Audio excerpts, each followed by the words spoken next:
if you are just starting your music production journey and you just came into Ableton Live and you started using the piano roll, you're spoiled. It's freaking amazing. You can do so many things. It can do almost everything. And in fact, it can do way more than any of the tools of your ancestors ever could do.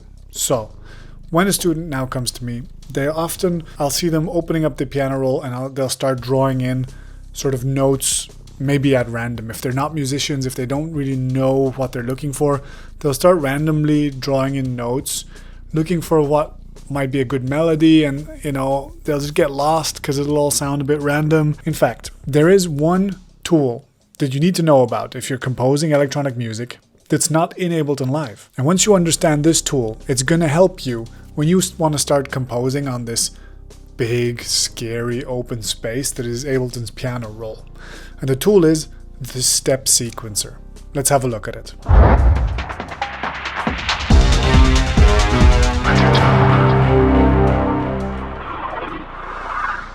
Before we go any further, like the video, subscribe to the channel, and click the little bell icon, because we need this channel to grow as fast as possible. So let's go. The step sequencer. What is it? Let's check it out. In the world of analog gear, you have a synthesizer that's waiting for some kind of signal to start making a sound. That signal can come from a keyboard, but in so much dance music, it comes instead from a machine called a step sequencer. A step sequencer is a tool that has 16 steps. Could be more, could be less, but 16 is very typical. And only one step is active at any given time. At regular time intervals, the next step would activate and send a signal to any equipment that's attached to it. Per step, you can decide a few things, like is the note on or off, what's the pitch, what's the velocity. This signal is passed on to the synth, which plays notes that correspond to that. Using a step sequencer to control your analog synths would typically lead to repetitive 16th note musical phrases, like Moroder's basslines, Darude Sandstorm, or every single acid synthesizer pattern that you've ever heard. So with this in mind, you can come back to Ableton's piano roll and see how much complexity there is and just throw most of that overboard. You don't actually need it. Most of what you want is just short, repetitive patterns that evolve a little bit over time and that complement the groove of your drums. So let's look at how you would do that then in Ableton's piano roll. We're about to show you how to implement step sequences in Ableton, but before we do that, we want to remind you that at Underdog, we offer bootcamps and deep dives, which offer a systematic step-by-step approach to how to make your first electronic music. So if you're a bit lost with all the overwhelming information on the internet, come check out one of our courses. They're real online classrooms with real teachers, so no pre-recorded content, and we help you finish your first electronic music tracks. Check it out on www.underdog.brussels and let us know if you want to be in one of our classes. So let's hop into Ableton and have a quick look at what it would look like on a typical synthesizer, and for this demonstration let's use Wavetable.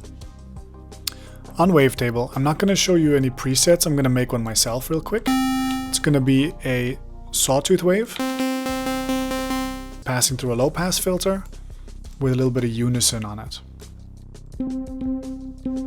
Perfect. I'm going to play this a bit lower in the octaves, like there, and I'm going to put an envelope that affects the filter cutoff. So every time that I hit the button, the filter will open. Perfect. This is the sound I want. What we're going to do is we're going to create a new clip up here. We're going to make sure that we're on 16th note steps, and we're going to find ourselves a note that's more or less where we want to be. So I had found this one. So I'm just going to play this every 16th note. Let's see what that sounds like. Okay, very nice. Now, similarly to an old school step sequencer, every step here has a couple of parameters. So one was the pitch, obviously. Another one is the velocity.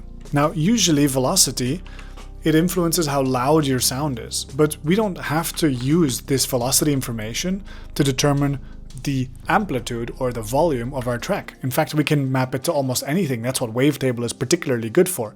So let's draw ourselves a little pattern here. Let's draw ourselves a little like pumping pattern where we start from low to medium to high, back to medium, down to low. And I'm just going to duplicate this pattern over and see what this sounds like. It is pumping a little bit because the velocity is affecting the volume. So let's turn that off. So here under MIDI controls, we can see that the velocity is affecting the amplitude. So let's just turn that off. Now instead, let's map the velocity to something else. And the filter cutoff frequency is always the most fun, so let's go for that one. So let's put it to, let's say, 50. See that? So when the velocity is high, the filter is open, and when the velocity is low, the filter is less open. And so we can draw any kind of pattern in here that we want, either in 16 note steps or shorter or longer, whatever. But we're making something expressive that's loopy in the piano roll by ignoring most of the features of the piano roll and just focusing on evolving the sound over time. For anyone who knows something about analog gear, this is kind of like using the velocity as a control voltage for pretty much any parameter that you want to control. Now another idea, if you don't want to map the velocity, let's go back to our 16th note clip with no velocity automation.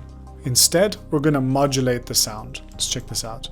Grab ourselves an audio effect, like an auto filter, set it to bandpass.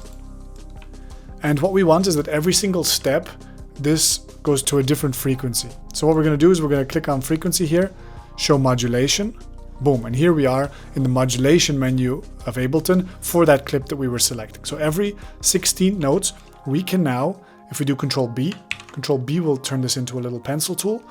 We can now set this, we can draw in our sequence. So let's do something kind of similar to the funky hi-hats pattern that we were talking about in a different video. So let's see what this sounds like.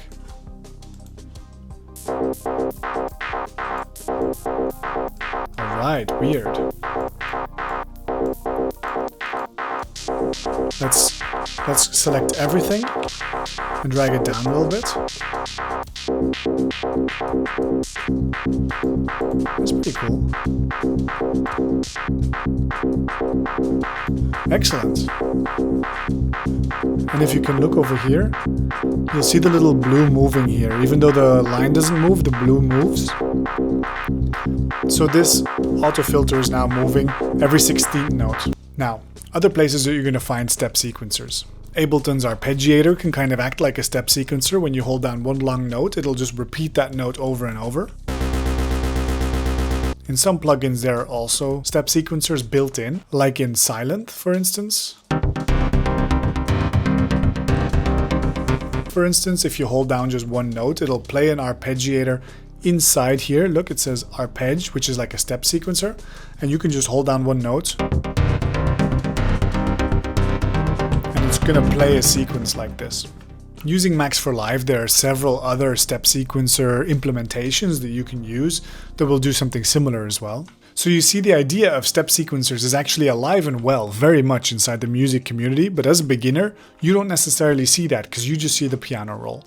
So just be aware of this concept. So with all this in mind, remember that in a lot of music, what you're looking for is consistent repetition with changes that happen over time. The piano roll is ultra extensive and you can do so much with it, but it's probably overkill for what you're trying to do as a starter. Perhaps it's wise, at the beginning at least, to keep it simple and just use the piano roll to mimic a step sequencer and create short evolving patterns. After all, if it was good enough for so many electronic music artists before you, it's probably good enough for you to at least to get started. Now here's an important thing to remember. If Ableton's complexity is overwhelming you, one of the key tools to understand is the concept of affordances. We made a video about that to help you navigate Ableton's intense complexity, to help simplify and find a way forward for your learning journey to simplify it down. So check out the video here that we did about affordances. If the analog synthesizers we were talking about earlier are more of interest to you, we did a video about subtractive synthesis not so long ago, where we go through the general architecture that pretty much all synthesizers follow. So check out that video right here. Otherwise, have fun producing, keep it simple but effective, be good to one another, and take care. Bye bye.